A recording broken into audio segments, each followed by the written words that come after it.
Hello everyone, আমি প্রিয়া। আমার next Darjeeling ব্লগে তোমাদের সবাইকে স্বাগত। পাহাড়ি ছোট্ট গ্রামে এক নিঃশব্দ মিষ্টি সকাল। সারা রাত ঝিরিঝিরি বৃষ্টি হয়ে গেছে।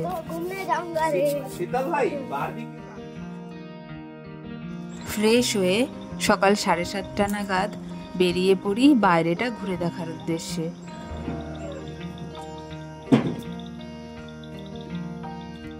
প্রথমে গিয়েছিলাম পাশের হোমস্টেটা ঘুরে দেখতে। এখানকার যিনি ওনার ছিলেন তিনি আমাদের খুব করে রিকোয়েস্ট করেছিলেন যেন তাদের জায়গাটাও একটু ঘুরে দেখে আসি। এখানকার মানুষদের সরলতা, আন্তরিকতা ও আতিথেয়তায় এমন এক প্রশান্তি পেয়েছি যা বহুদিন মনে থেকে যাবে।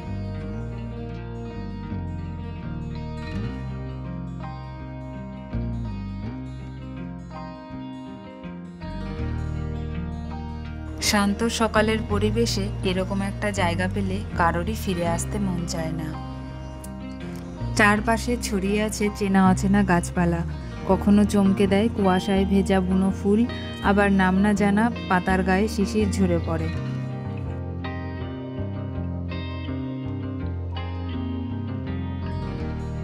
পাহাড়ের পাঁজর ঘেঁষে এই পথ, নেই কোলাহল, নেই কোনো তাড়াহুড়ো, শুধু প্রকৃতির গান আর শান্তির ছোঁয়া, যা শব্দে নয় শুধু অনুভবে ধরা যায়। পাহাড়ের বুকে নরম রোদের পরশ, আর সেই আলোয় খেলা করছে বুনো ফুলেরা। চারিদিকের চেনা অচেনা গাছপালায় মন ও চোখ দুই জুড়িয়ে যায়।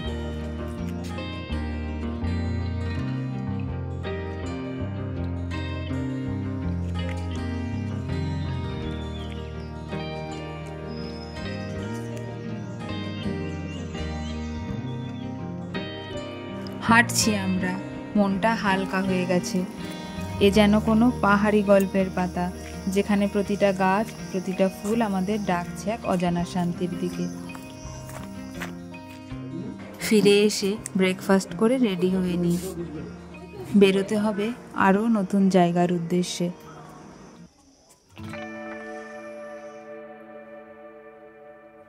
বন্ধুদের সাথে কাটানো কিছু মুহূর্ত ক্যামেরা বন্দি করে বেরিয়ে পড়লাম।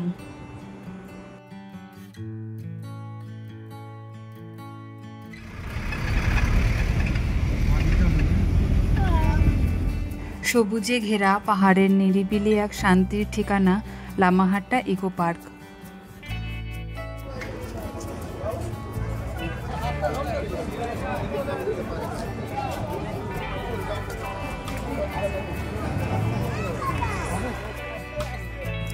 পাইন গাছের সারি যেন আকাশ ছুঁতে চায়।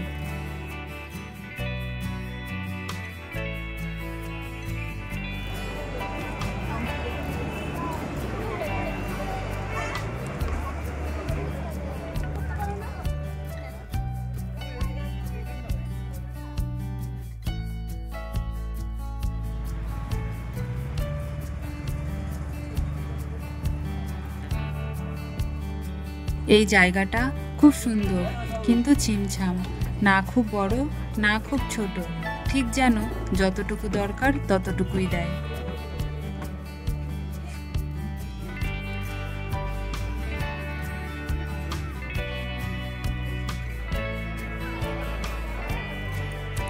পার্কটা খুব সাজানো গোছানো আর পরিচ্ছন্ন, এমন একটা জায়গা যেখানে পরিবার বা প্রিয়জনের সঙ্গে শান্তিতে কিছু সময় কাটানো যায়।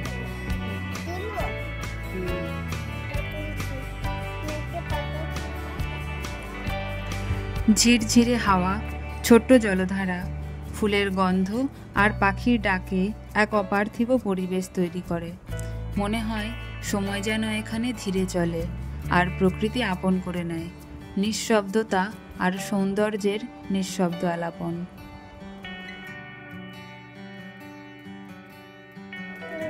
পাহাড়ি মোমোর স্বাদ নিয়ে এবার যাচ্ছি মংপু রবীন্দ্র ভবন।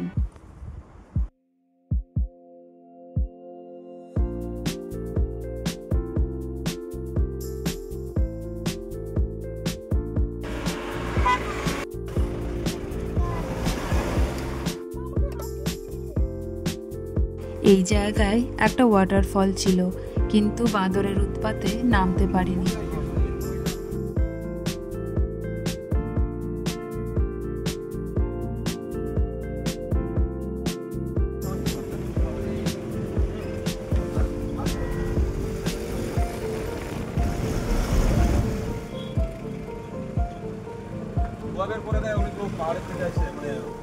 মংপু পাহাড়ের কোলে এক নিরিবিলি শান্ত জায়গা, আর এখানেই অবস্থিত রবীন্দ্র ভবন, যেখানে কবিগুরু রবীন্দ্রনাথ ঠাকুর একাধিকবার থেকেছেন। এই ঘর, উঠোন, এই পরিবেশ যেন এখনও তার স্মৃতি বয়ে বেড়ায়। যারা রবীন্দ্রনাথকে অনুভব করতে চান তাদের জন্য মংপু রবীন্দ্র ভবন একটা আবেগের ঠিকানা। হাতে খুব অল্প সময় ছিল, বিকেলের আগে শিটং পৌঁছতে হবে, তাই তাড়াতাড়ি বেরিয়ে এবার যাচ্ছি যোগীঘাট।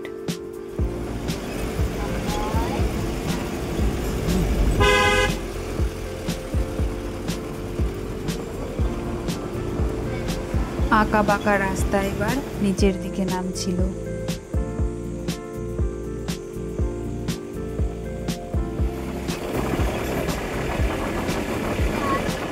পৌঁছে গেলাম যোগীঘাট।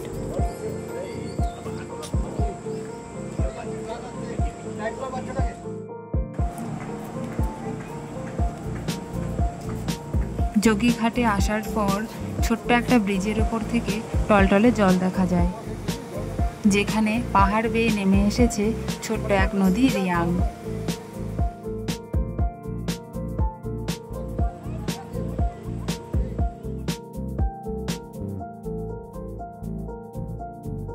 নদীটা খুব বড় নয়, কিন্তু তার জলটা একদম স্বচ্ছ আর ঠান্ডা।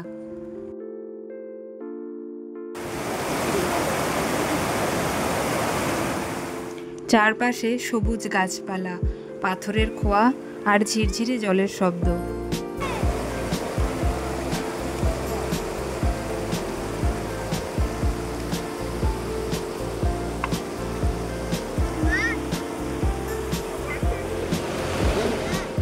জায়গাটা খুবই পরিষ্কার, এটা কোনো জনপ্রিয় টুরিস্ট স্পট না, তাই এখানকার সৌন্দর্য একদম কৃত্রিমতাহীন। যতটা সাদামাটা ঠিক ততটাই শান্তিময়।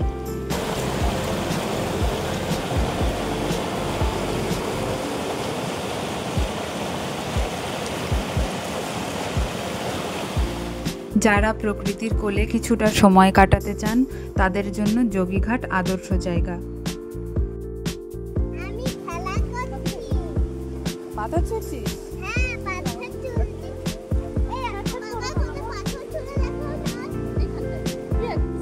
এবার যাচ্ছি আজকের লাস্ট ডেস্টিনেশন, আমাদের শিলং হোমস্টে। পাহাড়ি রাস্তা ধরে এগিয়ে যাওয়ার সময় আকাশের রূপটা যেন একেবারে বদলে যায়।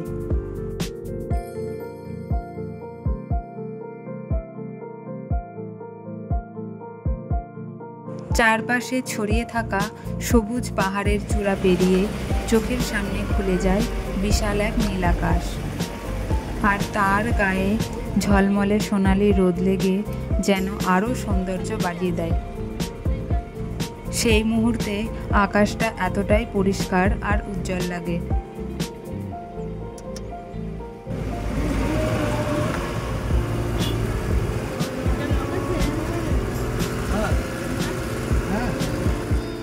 যেন এক বিশাল ক্যানভাসে কেউ হালকা নীল সাদা তুলির আঁচড়ে এঁকে দিয়েছে শান্তির ছবি। মাঝে মাঝে সাদা তুলোর মতন ভেসে বেড়ানো মেঘগুলো পাহাড়ের গা ছুঁয়ে যাচ্ছে। গাড়ির জানলা দিয়ে তাকালেই দেখা যায় নিচে সবুজ, সামনে ঘুরপ্যাচের রাস্তা আরও ওপরে উঠছে।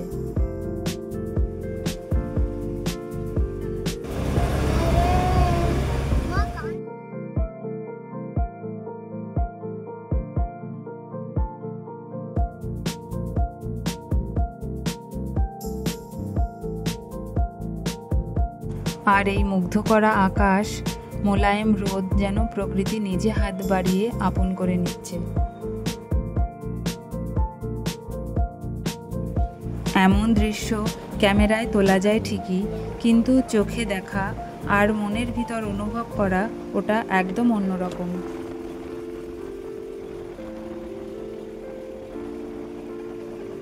নামচিং, পোখরি আর অহলদারার পাশ দিয়ে এগিয়ে চললাম।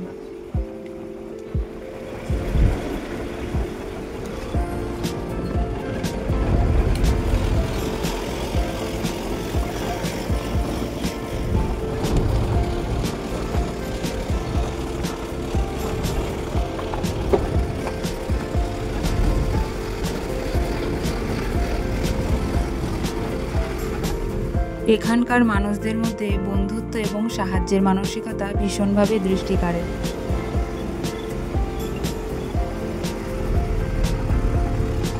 বাইরের দৃশ্য দেখতে দেখতে অবশেষে পৌঁছলাম গন্তব্যে।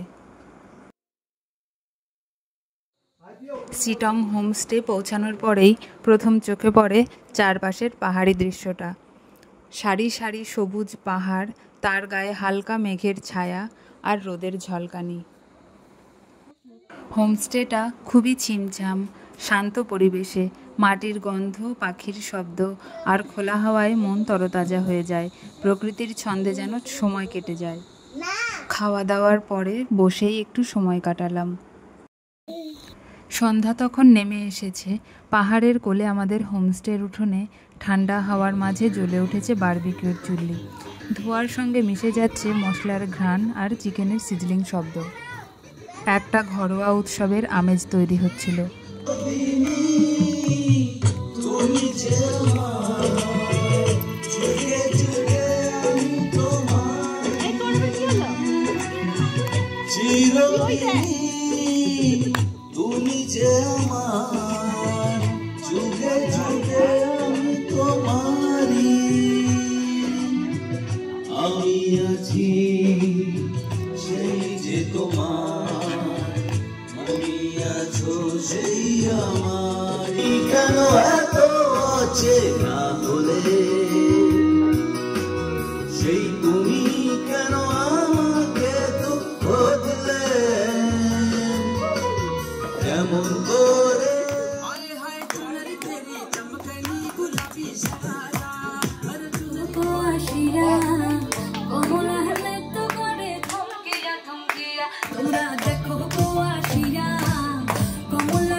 তুই দিনের শুরু কন্যা, তুই রাতের শেষ, তুই আমার ভালোবাসার ঘর, তুই আমার ভালোবাসার দেশ।